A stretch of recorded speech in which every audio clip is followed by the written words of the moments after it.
La maldición del más fuerte en Jujutsu Kaisen, esta vez Ryomen Sukuna. En este video me apetecía hablar de Jujutsu Kaisen y la maldición que sufren los personajes titulados como los más fuertes, haciendo especial hincapié en Sukuna. Hasta ahora, como hemos visto, los más fuertes en Jujutsu Kaisen siempre cubren la soledad que sufren con alguna especie de comportamiento, ya sea depresivo, destructivo o de forma egocéntrica. En el universo de Jujutsu Kaisen, la naturaleza de Sukuna no es una coincidencia, sino el resultado de un origen marcado por el rechazo y una decisión fundamental sobre cómo existir en un mundo de hechicería. A diferencia de Satoru Gojo, cuya fuerza proviene de un linaje privilegiado y un destino como equilibrador del mundo, Sukuna se construyó a sí mismo bajo una filosofía de individualismo absoluto. El manga revela que Sukuna no nació como un demonio, sino como un humano con una deformidad física, 4 brazos y 2 caras. Él mismo se describe ante Kashimo como un niño maldito.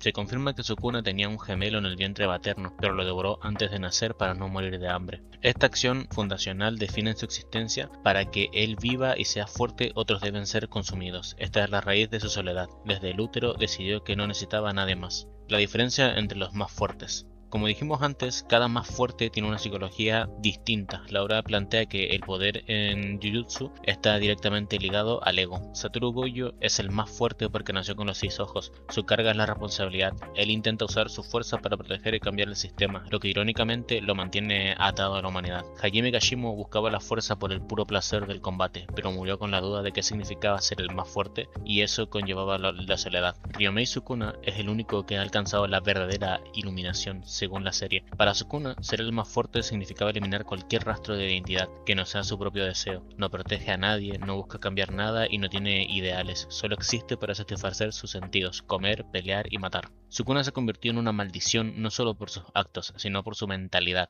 Mientras que otros hechiceros se ven frenados por la empatía o la moral, Sukuna ve a los seres humanos como pequeños insectos, o en el mejor de los casos como ingredientes para un banquete. Su técnica maldita y su afinidad con la cocina sugieren que ve el mundo entero como un lugar de consumo. No tiene pasado, ni familia, ni metas a largo plazo.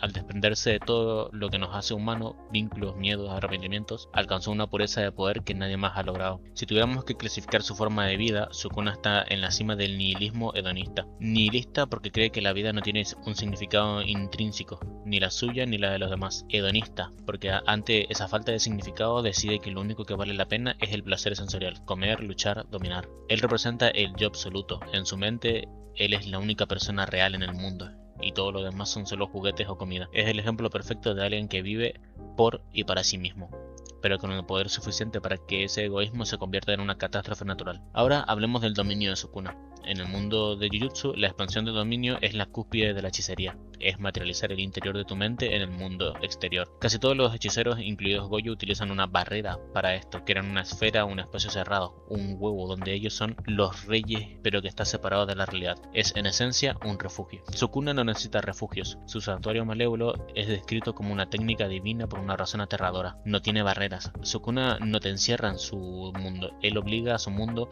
a manifestarse sobre el nuestro. Visualmente es un templo budista deformado rodeado de calaveras y agua oscura. Pero lo importante no es el templo, sino que está al aire libre. Imaginemos que el mundo es un lienzo. Un hechicero normal necesita un trozo de papel aparte para dibujar su dominio. Sukuna, en cambio, pinta directamente sobre el aire. Esto es el egoísmo espacial. Para Sukuna no existe el adentro y el afuera, porque él considera que todo el espacio que lo rodea le pertenece. Renunciar a la barrera es un voto vinculante que aumenta su radio de alcance hasta los 200 metros. Es la máxima expresión de su confianza, ya que es como decir: no necesito encerrarte porque no puedes escapar de mi presencia. A diferencia de otros dominios que buscan conceptos abstractos como el vacío infinito de Gojo, el santuario de Sukuna tiene una función puramente física y mundana: procesar. El nombre original, Fukuma Mitsushi, hace referencia a un altar de demonios, pero también a una cocina imperial. Aquí es donde su nihilismo hedonista se vuelve tangible. Partir y desmantelar no son solo ataques, son los cuchillos de un chef. Dentro de su santuario, la realidad misma es picada, cortada y desmenuzada hasta que no queda nada. Sukuna ve a sus oponentes no como guerreros, sino como carne. El santuario es el lugar donde esa carne se prepara para su consumo o su diversión. Hay que fijarse en un detalle: el santuario está abierto por los 4 costados. No protege a Sukuna, no lo oculta. es una estructura que solo sirve para sostener su autoridad. Esto refuerza la idea de que él es el centro de gravedad del mundo. Mientras que otros buscan protección en su poder, Sukuna usa su poder para dejar claro que nada en el mundo, ni en el cielo ni en la tierra, está fuera de su alcance. Es la soledad del que no tiene paredes, del que vive en un trono en medio de la nada, porque para Sukuna el resto del universo es solo el jardín de su casa. Básicamente eligió vivir como algo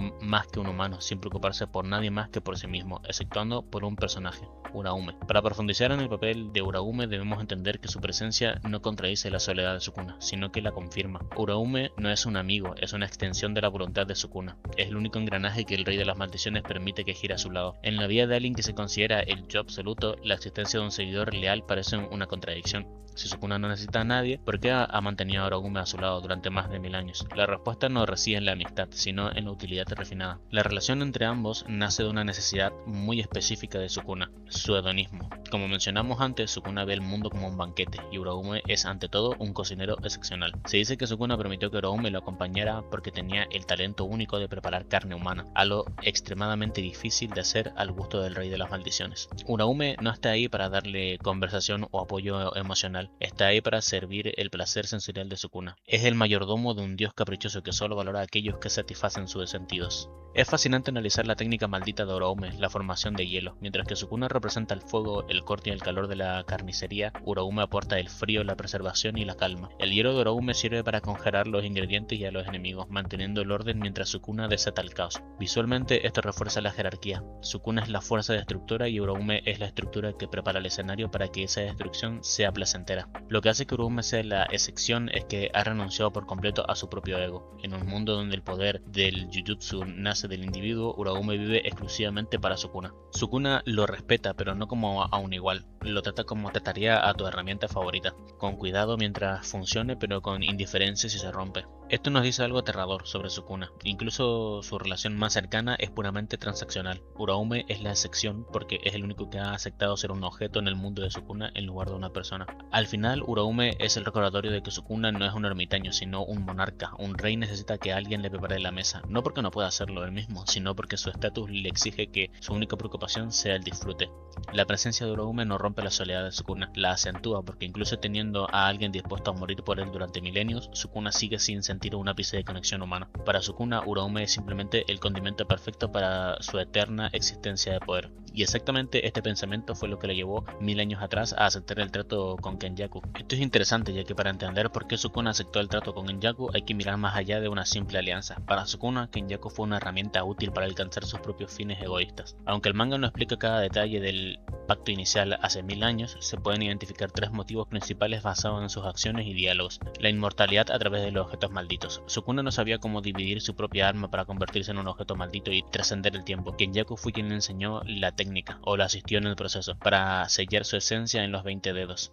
El motivo: Sukuna quería seguir existiendo y disfrutando del mundo más allá de su vida natural en la era Heian. Aceptar el trato era su boleto para reencarnar en el futuro, la promesa de una nueva era. Kenjaku le prometió a Sukuna y a otros hechiceros del pasado la creación de un mundo donde la hechicería florecería de nuevo, los juegos del sacrificio. El motivo: para un hedonista de batalla como Sukuna, el mundo moderno era aburrido y débil. El plan de Kenjaku le garantizaba un escenario lleno de caos, gente fuerte a la que enfrentar y nuevas experiencias para saciar su aburrimiento. Como mencionamos antes, Sukuna vive solo para su placer. Kenjaku es meticuloso y tiene planes complejos como la fusión con Tengen, pero esos planes no molestan a Sukuna. Mientras que Kenjaku le facilite el recipiente, la comida preparada por Uraume y los oponentes, Sukuna no tiene razones para matarlo, lo ve como un científico loco que le proporcionará entretenimiento. Se menciona en el capítulo 221 que Sukuna tenía una promesa, voto vinculante pendiente con Kenjaku que debía cumplir antes de su batalla final contra Gojo. Esto refuerza que su relación es puramente contractual. Kenjaku da el método para reencarnar y el caos necesario para divertirse. Sukuna da su fuerza como seguro o contingencia para que el plan de Kenjaku llegue a su fin, incluso después de la muerte de Kenjaku. Sukuna hereda la autoridad para activar la fusión. Sukuna acepta que ser el más fuerte significa estar solo, pero a diferencia de Gojo, que sufre por esa soledad, Sukuna la disfruta. Él no busca que lo entiendan, para él la única forma de comunicación válida es que los demás se inclinen ante su fuerza o mueran. Y aquí entramos en algo interesante. Durante gran parte de la historia, personajes como Yorozu o Kashimo intentan evangelizar a Sukuna sobre el amor. Creen que su soledad es un vacío que necesita ser llenado, una tristeza que nace de ser incomprendido, Sin embargo, Sukuna les da una respuesta que rompe con toda lógica humana. Él ya conoce el amor, simplemente su forma de amar es matando. Para Sukuna, el amor no es afecto, es atención absoluta. En el mundo de la hechicería, donde el ego lo es todo, que alguien se enfrente a ti con todo su ser,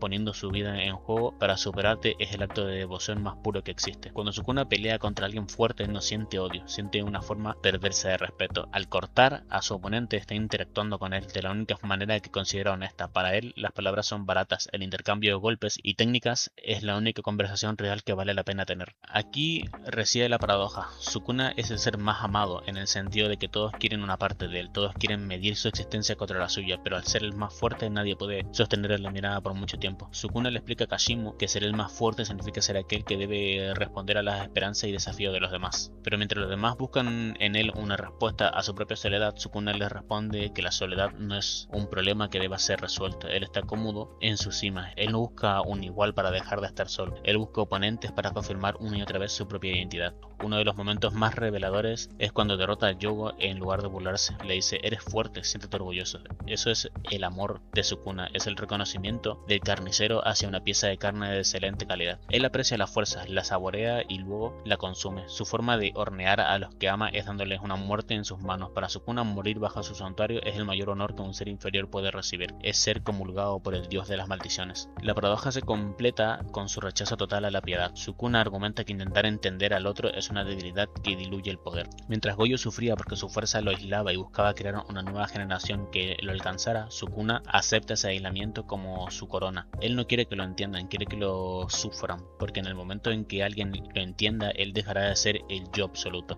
Conclusión de este punto: Sukuna no es un hombre que perdió el camino del amor, es un hombre que creó su propia definición del mismo. Un amor basado en el consumo, donde el amante es el cuchillo y el amado es la herida. Es una filosofía que no admite compañeros, solo víctimas agradecidas de haber sido cortadas por el mejor. En conclusión, Sukuna terminó siendo así porque aceptó su naturaleza de depredador desde antes de nacer. Mientras que Gojo representa la fuerza como una herramienta, Sukuna representa la fuerza como una identidad pura y egoísta. Aceptó que vivir solo por sí mismo iba a ser lo mejor y más divertido, y que los demás solo serían una moneda de cambio por su placer. Si el video te ha gustado, por favor podrías dejar un buen like, suscribirte y comentar abajo.